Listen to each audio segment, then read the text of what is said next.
Welcome back to Daytime Ottawa. We're going to be discussing some very concerning numbers when it comes to farmland here in the province of Ontario. The rate of farmland that we are losing is concerning is probably a light way of putting it. I am joined today by the president of the Ontario Federation of Agriculture, Peggy Brekveld. Peggy, welcome to the show. Wonderful to have you here. And yeah, Peggy, let's start talking about those numbers and where those numbers are coming from.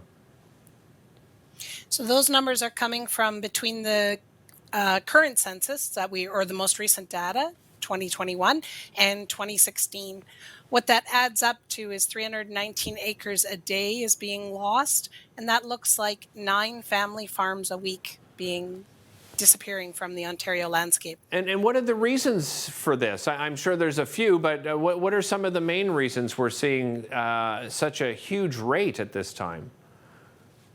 It's a lot of pressure from development of different kinds. That could be housing, that could be industrial parks. But either way, the pressure is on farmland, and we see that every day. Right.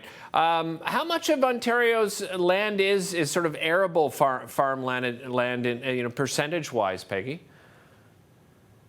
And I think that's the important thing is we only have 5% of our land base that is arable or farmable. And what that means is it's a precious resource. Once you put it into concrete, it doesn't come back to farming.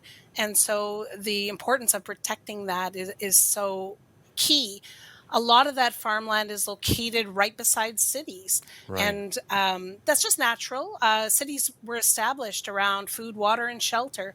And so you see your greatest farmland around city centers. So really strategic planning needs to be done. Yeah, let's talk, I've always found, Peggy, I'm born in Ottawa, and, this is where I've lived, almost my entire life. And I've always felt so fortunate because we have so much green space and farmland in and around the Ottawa area. I mean, heck, we have the experimental farm. It's the only working farm in a city, I believe, in not only just in Canada, but in North America. But are we planning our cities poorly? Is this part of the reason why we're losing so much farmland? I think way too often we take a look out the window and we see that large field and think to ourselves, this would be a great place to build houses. It looks easy. And instead of looking at our current urban footprint and thinking about how can we build in and up, how can we renew and review our downtown cores or buildings, etc. There's some great examples around the province of communities that have done this. And what it does is it creates these more livable communities, places where you can walk and bike to work, and certainly complete communities.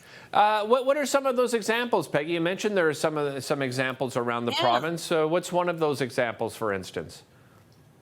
One of those examples would be Waterloo. If you go there, you'll see they actually incentivized to developers and gave them tax breaks that would be equal to if they had chosen a fresh piece of land. They were given those tax incentives in order to restore and renew and review warehouses, turn the bottom into commercial and the top into condos. They took a very strong idea of looking at what their population actually needed, less single family dwelling separate units, and really did need more student housing and condos for smaller families or couples or singles. And so they started building there. And they set up what's called the Pearl Necklace. So around their LRT stations, you saw bigger amounts of housing and larger structures going up.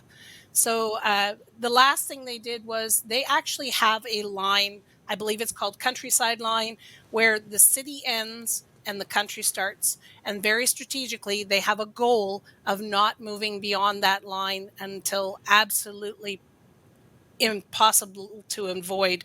They want to continue to build inside of the urban footprint, and I think that is so strategic, and their farmland is healthy around them. Yeah, what a great example. So what can our viewers do to help support making sure we don't lose further farmland? What are some of the recommendations from your federation? So One is support your community, your municipality, your province, the feds as well, as they look at good land use, long-term strategic planning. The second is buy local. Right. It's fresh, it's lush, and you want to taste it. And the fact that when you do, you make a farm more economically viable, and it's easier for us to succession plan when we have a great business, and it adds to food security too. Yeah, and I even say, even going to farmers markets, looking in those booths and to see, which are farmers and which are sellers. I mean, a small difference, but it certainly makes a big difference in the long run. Peggy, thanks so much for joining us. Absolutely. Really appreciate your time today. Don't go anywhere. We'll be back with more right here on Daytime Ottawa.